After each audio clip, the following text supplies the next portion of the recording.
জয় নিতাই, জয় শ্রী রাধেশ্যাম। আমরা আগে নামদেবজি এবং জানাবাইয়ের গল্প শ্রবণ করেছি, কিভাবে গুরু কৃপায় জানাবাই ভগবান শ্রীকৃষ্ণের দর্শন লাভ করেছিলেন এবং ভগবান শ্রীকৃষ্ণের তিনি পদসেবা করেছিলেন। তিনি তেল ঘি মালিশ করেছিলেন ভগবানের চরণে, যাতে করে ভগবান নিত্য করতে করতে যে ব্যথা অনুভব করেছেন সে ব্যথা থেকে যেন তার পাটা ভালো থাকে, সুস্থ থাকে। আজ আমরা সেই মহান ভক্ত নামদেবজির কথা আলোচনা করব। আমরা বৈষ্ণবদের বিশেষ একটি ব্রত আছে যার নাম একাদশী। আমরা বৈষ্ণব সমাজের প্রায় প্রত্যেকেই একাদশী ব্রত পালন করি 8 থেকে 80 বছর অবধি। খুব যদি অসুস্থ ব্যক্তি হয় তবে হয়তো তাকে একাদশী থাকতে বারণ করা হয়, খুব বাচ্চা হলে তবে একাদশী করতে বারণ করা হয়, আর না হলে বয়স যদি 80-র উপরে হয়ে যায়, অসুস্থ দেওয়া হয়, তবে তাকে একাদশী করতে বারণ করা হয়। আর নাই তো সুস্থ সামর্থ্যবান প্রত্যেক ব্যক্তির একাদশী পালন করা অবশ্যই কর্তব্য। কেননা একাদশী দিন পঞ্চশস্যে পাপ লুকানো থাকে। একাদশী না করে যদি আমরা অন্ন সেবা করি, পঞ্চশস্যের যে কোনো একটা কিছু সেবা করি, তবে পাপ ভোজন করা হয়, আর মৃত্যুর পর গিয়ে তার জন্য আমাদেরকে জবাবদিহি করতে হয়। তাই বৈষ্ণবদের গলায় যেমনি তুলসীর মালা থাকে, কণ্ঠী থাকে, তেমনি একাদশীও তাদের জীবনের একটা অঙ্গস্বরূপ। তা আসুন আজকে আমরা একাদশী নিয়ে নামদেবজির একটা কাহিনী শ্রবণ করি। মহান সাধু নামদেবজি, তিনি তো পরম বৈষ্ণব, ভগবানের প্রিয় ভক্ত, যার কীর্তনে ভগবান নিজে এসে নৃত্য করছেন, তা আপনারা আগেই শুনেছেন। ভগবানের সঙ্গে তার খুবই ঘনিষ্ঠ সম্পর্ক। কিন্তু ভগবান সবসময় ভক্তদের পরীক্ষা নেন। আর কোন ভক্তের পরীক্ষা নেন? যে ভক্ত ভগবানকে খুব বেশি ভালোবাসে।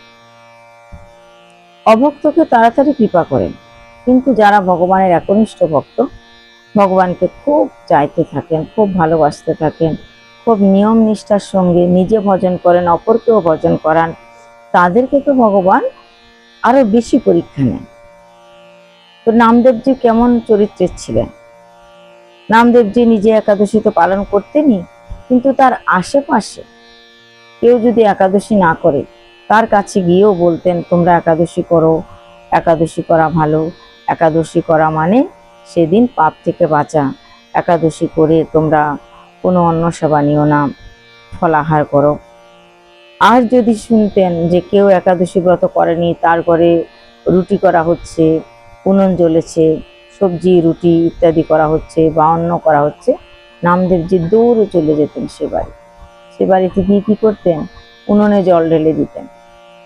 সবাই কত বিরক্ত হতো, আরে নামদেব, তুমি একাদশী করছো তো করো না, আমাদেরকে কেন বারণ করছো? আমরা একাদশী করছি না, তা আমাদের মত। কিন্তু নামদেবজি বলতেন, না, প্রত্যেকের একাদশী করা উচিত। একাদশী যদি না করো তো মৃত্যুর পর গিয়ে তোমরা তো খেতে পাবে না। মৃত্যুর পর যমরাজার কাছে গিয়ে কি উত্তর দেবে? পাপের শাস্তি ভোগ করতে হবে। তাই কৃপা করে, দয়া করে ফলাহার করো, একাদশী করো। এরকম করতেন। ভগবান দেখছেন, আরে নামদেবজি নিজে একাদশী তো করছে, সবাইকে একাদশী করার উপদেশ দিচ্ছে, আবার বৃদ্ধ বনিতা সবাইকে একাদশী রাখার চেষ্টা করছে, আবার সবার ঘরে ঘরে গিয়ে চেক করছে যে একাদশী করছে কিনা। তো এরম ভক্তকে একবার আমি দেখি, চেষ্টা করি, পরীক্ষা করে দেখি সে কেমন ভক্ত, সে পাকা আমি না কাঁচা আমি। তো পরীক্ষা করতে আসলেন নামদেবজির বাড়িতে আসলেন। খুবই বৃদ্ধ এক সাধুর বেশ ধরে ভগবান এসছে, আর দেখে মনে হচ্ছে খুব অসুস্থ। তিনি নামদেবজির বাড়িতে এসছেন, বৃদ্ধ খুব অসুস্থ দেখতে। তিনি এসে বলছেন, হে নামদেব, আমায় কিছু প্রসাদ দাও, আমাকে কিছু চাল, রুটি, ডাল, তরকারি, সবজি দাও, আমার এত খিদে পেয়েছে, আমি আজ 4 দিনের উপবাস, 4 দিন থেকে কিছু খাইনি, এখন দয়া করে আমাকে কিছু খেতে দাও, যদি কিছু আমাকে খেতে না দাও তবে আমার এখনই মৃত্যু হবে। নামদেবজি বলছেন, প্রভু, আপনি আমার বাড়িতে আসছেন, সাধু মানুষ, আমার মহাভাগ্য, খুব ভাগ্য আমার যে আপনি আমার বাড়িতে এসছেন, কিন্তু আজকে তো একাদশী ব্রত, আজকে একাদশী ব্রত, আমার বাড়িতে তো আপনি অন্ন সেবা নিতে পারবেন না, রুটি ডাল সবজি তরকারি হবে না, আপনি ফলাহার করুন। আপনাকে কলা দিচ্ছি, আপেল দিচ্ছি, আঙ্গুর দিচ্ছি, শশা দিচ্ছি, আম দিচ্ছি, আনার দিচ্ছি, কত রকমের ফল আছে, বাদাম দিচ্ছি, আপনি ইত্যাদি সেবা করুন, কালকে আপনাকে দ্বাদশীতে অন্ন সেবা দেব। কিন্তু সাধু বলছে, না না, আমার অন্ন না খেলে আজকে জীবন চলে যাবে, হে নামদেব আমাকে কিছু সেবা দাও, অন্ন সেবা দাও। সে সাধুরূপী ভগবানের এমন অবস্থা খারাপ যেন এখন তখন তার মৃত্যু হবে। এরকম চিৎকার আর গন্ডগোল শুনে আশেপাশের লোক আসলো।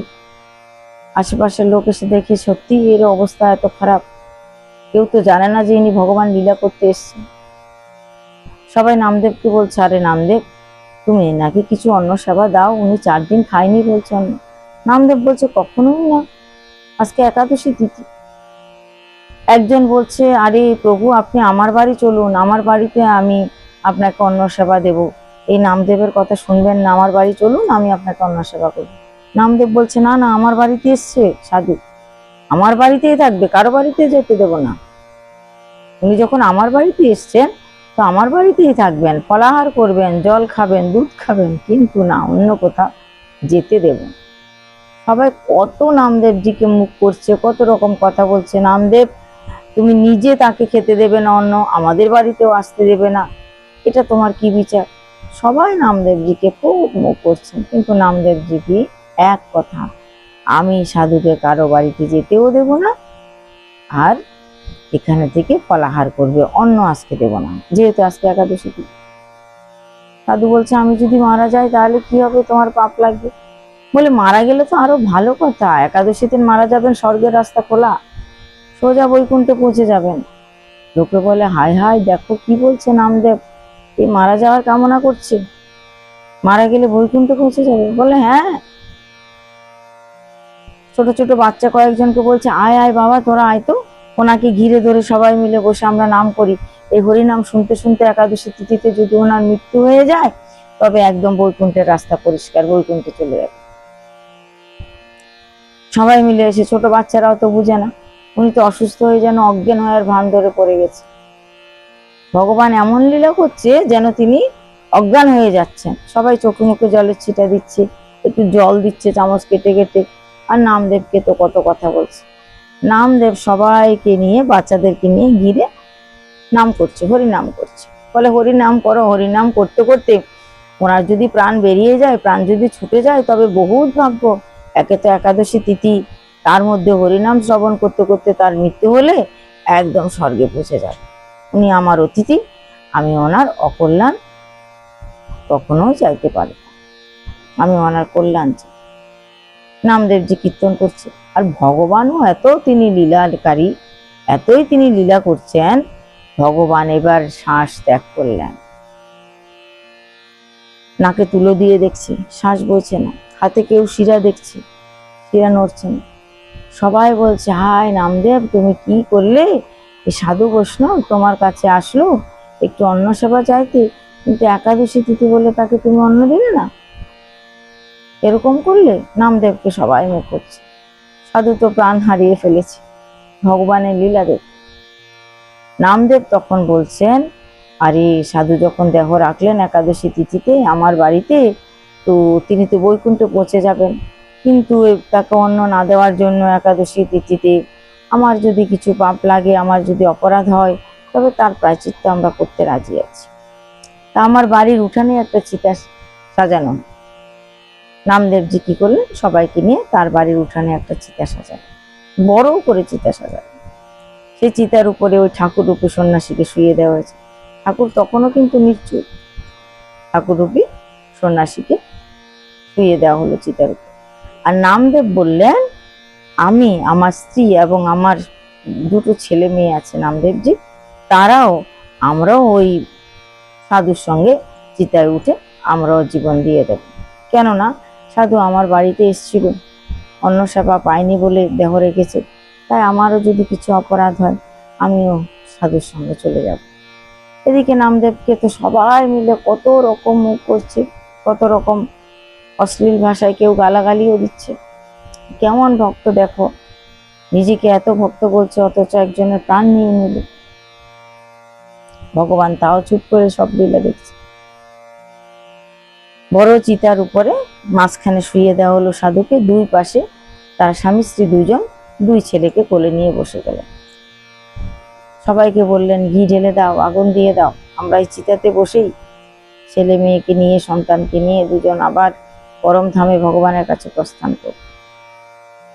চিতাতে আগুন দেওয়া হলো।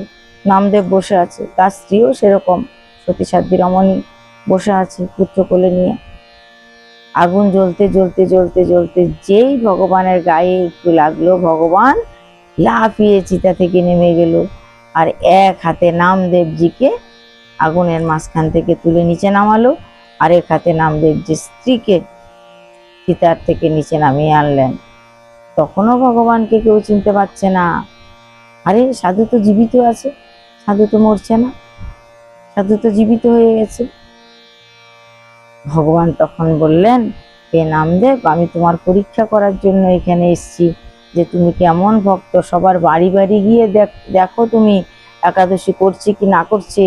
যদি কেউ একাদশী না করে ডাল তরকারি রান্না করছে, তার উনুনের মধ্যে তুমি জল ঢেলে দিয়ে আসো, তার খাবার নষ্ট করে দিয়ে আসো।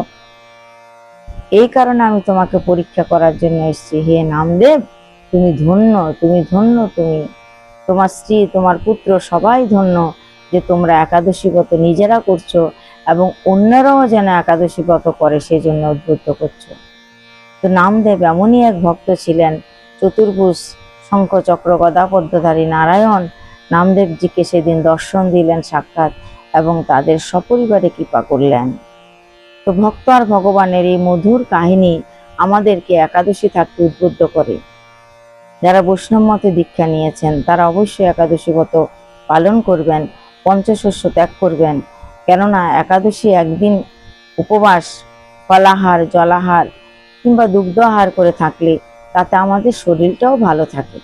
প্রতিদিন তো আমরা নানা রকমের খাদ্যদ্রব্য আহার করি, ডাল, সবজি, তরকারি, পিঠে, পানা, নানা রকম পায়েস, কিন্তু একদিন যদি 15 দিনে শরীরটাকে সুস্থ রাখার জন্য একাদশী ব্রত পালন করি, তাতে আমাদের মন ভালো থাকে, শরীর স্বাস্থ্য ভালো থাকে এবং ভগবানেরও কৃপা হয়। তাই ভগবানকে খুশি করার জন্য এইটুকু তো আমরা করতেই পারি। তাই আসুন আমরা সবাই নিজেরা তো একাদশী থাকবো। নামদেবজি যেরকম সবাইকে একাদশী থাকার জন্য উদ্বুদ্ধ করেছিলেন, তেমনি সবাইকে একাদশী থাকার জন্য অনুপ্রাণিত করব। একাদশী থাকতে গেলে বহুত কষ্টসাধ্য কিছুই করতে হয় না। বাদাম আছে প্রসাদ পাওয়ার মতো, পেঁপে, কাঁচকলা, আলু বা আলু ভাজা করে খাওয়া যায়। কেউ সানফ্লাওয়ার তেল দিয়ে আলুকে ভাজা করে খান, সিদ্ধ করে খান। কত রকমের কত কিছু উপকরণ আছে যে একাদশী দিন খাওয়া যায়। কেউ আলুকে ঘষে পকোড়া করে খেতে পারেন, মুখরোচক। সব থেকে তো বেশি ভালো ফলাহার করে একাদশী থাকা। বা যদি ছানা খেতে চান, দই খেতে চান, তবে নিজেরা ঘরে বসিয়ে খান, মিষ্টির দোকান থেকে এনে না খাওয়াটাই ভালো। তো আমরা সবাই একাদশী থাকব আর অন্যকেও একাদশী থাকাতে আমরা সাহায্য করব। জয় নিতাই, জয় শ্রী রাধেশ্যাম।